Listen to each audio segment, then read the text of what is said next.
Going over to the political part podcast, you have Chicago Mayor Brandon Johnson saying, well, you can't use our jails to solve problems like crime. Which, yeah, he really is that stupid. Now, it's brought to us thanks to End Wokeness. And you see Chicago Mayor Brandon Johnson, which I'm sure the Chicago area, like the Chicago Bears, will be safe and great next year. That's a gets dark humor and sports ball joke in one. Because, yeah, for about 100 years, they've been voting the same way in Chicago. They don't attract businesses. They don't attract people to move there. And businesses usually just flee as the crime continues to increase, as they do the same thing time and time again, which is to say being soft on crime. Now, again, this is Brandon Johnson. We cannot incarcerate our way out of violence. But actually, you could. If you just arrest every piece of shit who hurts people in Chicago, it would be a much better place. That is literally one of the main reasons for jails, actually. We've already tried that. No, you haven't. You have weak district attorneys, corrupt judges who just let them out time and time again, sometimes more than 70 times, as they abuse people, as they kill people. And we've ended up with the largest prison population in the world. Not large enough. Without solving the problems of crime and violence. The addiction on jails and incarceration in this country, we have moved past that. It is racist, it is immoral, it is unholy, and it is not... Are you saying it's racist to hold people accountable and put them in jail if they commit a crime? The way to drive violence down. Yeah. Spoiler, Chicago crime is not going down. Chicago violence is not going down anytime soon. Again, not an original idea of mine, but if you want to fix Chicago, it would be quite easy. First thing you do is throw in the military or the police there for a couple of years, double the police presence, and if someone breaks the law, throw them in jail 20 years. Make the streets safe. If you can do that, businesses will see that as a safe area. They would actually move in. They would invest in the community. They would set up stores over there, set up headquarters there. Also fix your tax issue. You steal a lot from corporations and people. Why would they want to move a business there when you're just going to steal a lot of their money? Another thing, again, you would just make it safe and attractive for businesses. They would thrive. They won't, but it's not rocket science. Now, granted, if they were to actually fix problems in Chicago, they'd have nothing to run on, politically speaking, because they all go to the communities and go, oh, vote for me. I'll fix the issues. I'll make it safe. Yeah, they never change their policies. They keep electing radical leftist judges. Again, we've seen them let pieces of shit out of jail. What was it? 72 prior arrests for one of those pieces of shit? Set a girl on fire? 72 prior arrests? Why do they allow him to walk on the streets? Is it by design? Because they want innocent people to be hurt? So they'll vote for people to say, I promise I'll make it safe next time. Which, again, they never do. One of the worst places in the United States. One of those dangerous... When I was growing up, they called it Chirac. Because more people would die in Chicago than our soldiers in Iraq. That's how dangerous and terrible that place is. Now, also have a cultural issue as well. Look at Chicago. A lot of the violence is also gang on gang violence. A lot of stores being ransacked by individual perpetrators as well as organized crime. There are many issues just Chicago. Shutting down the jails or letting people out of jail even more is not going to solve anything. It'll make it almost unfathomable to think, but yes, it will make it worse than it already is in Chicago. A place where, again, the state of Illinois, which I personally mispronounce as a slight to that state, they also, recently banned AR-15s, any capacity magazine over 10 rounds, disarming law-abiding citizens, hurting them, making it so that they can't defend themselves. All the bad guys, they're just let go time and time and time again. Now he's saying, oh yeah, our jails are racist. No, quite the opposite. In fact, many of these judges let people out because of the race sometime. They've been calling it social justice. They've been calling it prison reform. How is that working, Chicago? Again, it's not safe. No one wants... There's one reason people go to Chicago is to visit family. That's a joke that I've had, not me personally, that's a joke of the Midwest for decades. That's the one reason people visit Chicago. I would argue it's not worth the risk these days, especially as there's so much crime in Chicago. One of the most corrupt, terrible places on the planet. And they keep voting for it time and time again. It boggles the mind. It's a definition of insanity. It's like the Chicago Bears. Every year they say, oh yeah, they'll be good next year. They got great defense. Yes, they've said that since I was in middle school, or as far as I can think back remembering about sports balls. Spoiler, they won't get better anytime soon. It won't be safe anytime soon. They could fix it if they wanted to. Yet they have no appetite to do so. And if you dare try to, like Trump is with some of these cities, they get irate and even threaten to arrest some folks. Not the bad guys, the actual good guys trying to fix everything. And he's saying, oh yeah, these jails are terrible. If anything, they need to double the size of the jails to fit more criminals in places like Chicago and get tough on crime. We've seen what a soft society is when we just let criminals out willy-nilly. Most leftist cities are like that. And it has deadly results. It's one of the reasons a business will not invest in Chicago is because of the crime. Why would you ever move? And again, the importance of businesses, again, people get jobs, move up in the world, become self-sufficient or self-reliant. Conspiratorially, maybe the government doesn't want that. Maybe they want you to be eternally dependent on the government. That's why they give you everything for free in places like Chicago with all the welfare and all the government handouts. Perhaps not a conspiracy for another time. However, again, businesses are not attracted to Chicago. Very similar to places like California. A lot of them have been leaving in mass. I still ask people, and apparently thanks to the comment section, allegedly one company has moved to California in the past 48 months. Hundreds have left. Same thing you see in Illinois. Same thing you see in New York. They have high taxation, high crime. Why would you ever move a business there? Especially with work from home.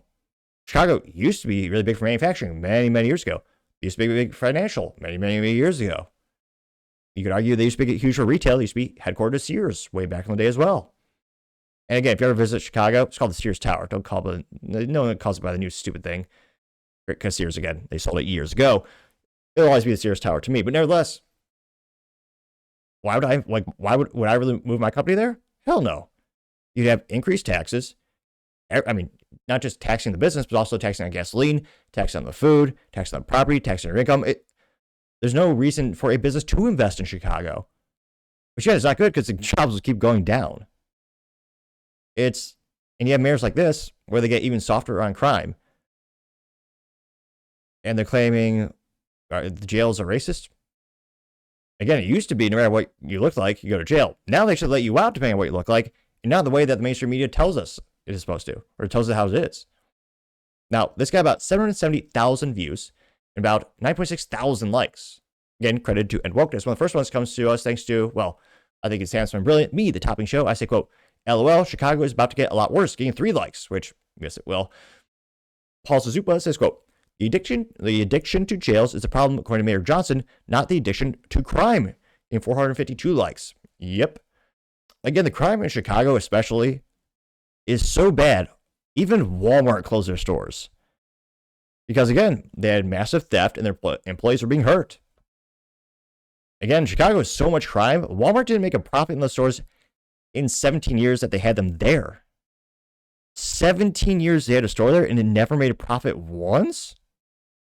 Now, again, in terms of businesses, profit for loss, some major businesses at the corporate office, they'll reinvest in the company with employees, research development, marketing, and advertising. We're talking about the individual store. They never made a profit one time in 17 years because crime is that bad. Now, you also have the conservative alternative who says, quote, the majority of people who commit crime in America are black. If you want to call it racist, then so be it. Here, this is specifically firearm incidents per firearm incidents per 100,000, according to the CDC, WHO, and OECD. U.S. black was 19.8, U.S. Hispanic was 6.4, Finland was 3.3, Austria was 2.8, France was 2.6, Canada was 1.8, Czech Republic was 1.7, USA white was 1.7. I got 391 likes. Based electrician, good to see him back in the comments. He says, quote, a great start towards reducing violent crime would be jailing Brandon Johnson, 107 likes. One bad dude said he's a clown, getting 93 likes. The Regret Media TM says, quote, you go ahead and continue doing that, see what happens to you and your Teletubbies career, getting 23 likes. Ridiculous Takes says, picture of a meme. Brandon Johnson saying, quote, it's racist to put criminals in prison. And the British Chad guy goes, what not thing to say, getting 56 likes. Let's see. You have The Hope saying, quote, Mayor Brandon Johnson's statement challenges conventional approaches to crime by framing mass incarceration as both ineffective and inherently inequitable, saying we can't jail our way out of violence, spotlights the limits of punitive measures. Imprisonment addresses symptoms, not the root causes like poverty, education gaps, and systematic marginalization. Calling it racist, he underscores that the criminal justice system is disproportionate impact on communities of color, turning law enforcement into a strict barrier rather than a tool for safety. The takeaway, true public safety demands investment in prevention, opportunity, community resilience, not just more cells. Again, a contrarian statement, but he did get 8 likes, though he's ratioed by Constantine saying, quote, that's a bunch of BS, He says African Americans are inherently more violent than everyone else. That isn't racism. That's reality. Says Buckley seems to be incarcerated his country out of violence. It doesn't seem to work. Or sorry, he says Buckley seems to have incarcerated his country out of violence, so it does seem to work. 11 likes. Now again, in terms of what's one of the biggest contributors of crime, well, if you look at statistics, who's committing the most crimes, a lot of them do come from single-parent households, in particular, single-mother households. Again, not every single time, but if you look at statistics on after the U.S. government started to, well, dramatically incentivize that to happen, it skyrocketed in every community. And again, that is one of the biggest predictors of crime. Not every time. I know there's some great parents out there who are doing it on their own, and some of them is no fault of their own.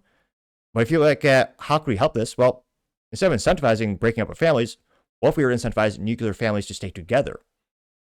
Again, that would be a way to dramatically increase the community, really reduce the crime. Again, right now the government is incentivized to do the opposite. Again, that is a variable, but again, if you say that you're evil, they'll get you canceled on social media if you have any following. And yeah, in terms of being harsh on crime, yeah. I mean, look at Dubai. They're so harsh on crime. Again, you can't do that in the United States because unusual, we're against cruel and unusual punishment. In Dubai, if you steal something, what's a nice way of saying this? Chop off your hand. Dubai is so safe. You can leave car keys to like a Rolls Royce or a Bentley on the seat in your Bentley on the street. It won't get stolen. They have a very high trust society because they're so extremely tough on crime. Extremely tough on crime. United States, we have the opposite. I mean, you see it at the store.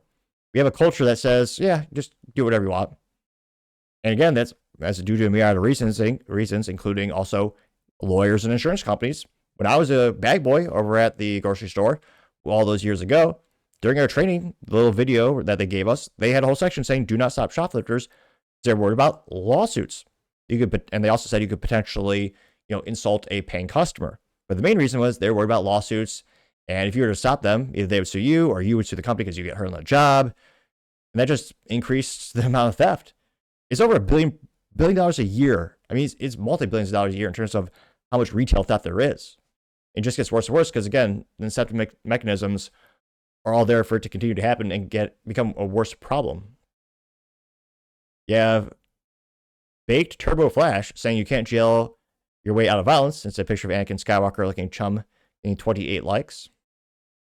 Ron of Oakham says, quote, 1, individual commits murder. 2, individual gets arrested. 3, the public is now safe from that individual. What's the racism? Getting 125 likes. Yep. Got a Country says, well, it's a picture compilation of a bunch of folks who were arrested multiple times. Again, the gal was set on fire. The man who allegedly did that was arrested 72 times. The gal who was murdered, her perpetrator was allegedly arrested 45 times. Another guy who was murdered, that guy was arrested 39 times. A guy who was murdered, his alleged guy was 33 arrests. Another girl was murdered, a guy was arrested 17 times. Yeah, and it says, should the judges be removed? Getting 487 likes. Yep. I think they should be held criminally liable. A big parallel that a lot of people are using when it comes to this topic is if you're a bartender and you knowingly overserve a patron, you become part of the liability of if that patron goes and does something stupid or illegal, like drunk driving, they hurt someone on the road or they take their life. Because again, you knew this person was not able to drive and yet you continue to overserve them. And a lot of these activist judges, again, if that piece of shit was arrested 72 times and now he set a girl on fire and she's in the emergency room hanging on for dear life, he was let out 72 times. Why the hell was he let out that many times? I understand, and from religious perspective, I understand part of faith is believing people that deserve a second chance, they can improve themselves, and to a certain extent, I believe that. Though, and there are some crimes I think are unforgivable, and the death penalty should be used every single time, like if you hurt a child, in the worst possible way. Again, try to keep this moderately PG-13, in case you have children listening at home, and especially if it's proven beyond a reasonable doubt, yeah. With high propensity of multiple offenses or repeat offenses, get them out of society permanently.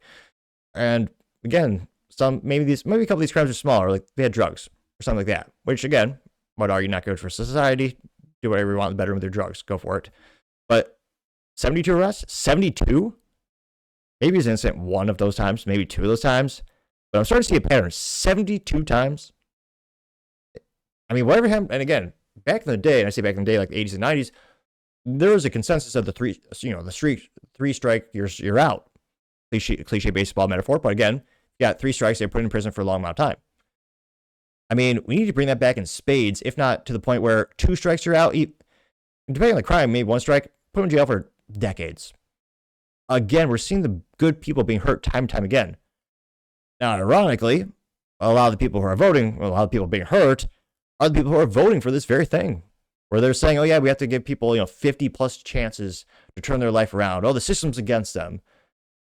When we all, every single day, make individual decisions because we're, adults. Again, 17 arrests, 33 arrests, 39 arrests, 45 arrests. And these people went on to murder those folks. I guess I should just, legally speaking, I should say allegedly. This is disgusting how the innocent people get. I mean, what's the benefit of being a good guy in the United States anymore? Most of your revenue is taxed from the government, from the state and the federal. Also got a myriad of taxes on top of the income tax. You got sales tax, property tax, telecom tax, water tax, gasoline tax. Gasoline's taxed on federal and state level. So most of your income's stolen from the government on a federal and state level. I mean, if you ever stand up for yourself, like Daniel Penny, they'll try to take everything from you. They'll try to imprison you. They'll try to bankrupt you with civil lawsuits as well. It seems like, what's the benefit of being a good guy these days? Doing the right thing.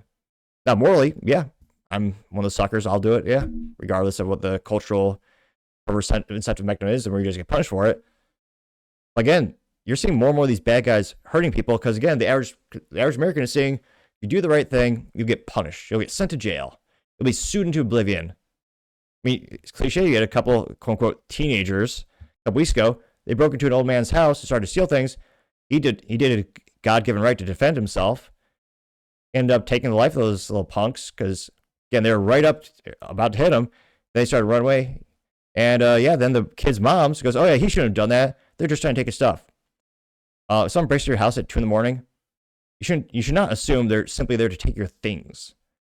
And yet, yeah, the family tried to sue. Now, thank God there's a good judge in that case that threw out that lawsuit. They said, hell no. These boys had the cognitive ability. They knew what they were doing. They broke into this guy's house in the middle of the night, tried to steal from him, and they could have tried to hurt him, as we've seen that as well. But again, it's rare to see the good guys being on the side where the judges agrees with them.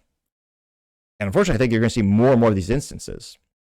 I'll do a couple more comments here. Hunter Engelman says, quote, so says the most racist mayor in the country gave 1.7 thousand likes, which, yeah, I mean, this mayor is also giving people restaurant permits based on their race. Again, illegal, but he's still doing it.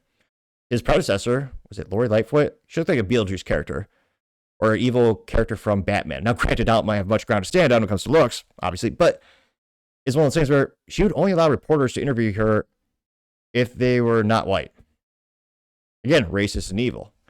We also have Nevada Liberty, 1864.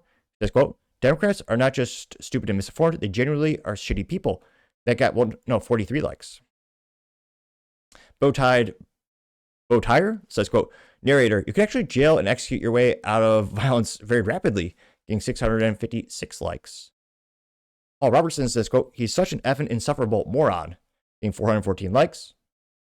Dr. Michael Huntz says maybe if black people stop committing a majority of the crimes, it wouldn't be racist to jail them, getting 206 likes.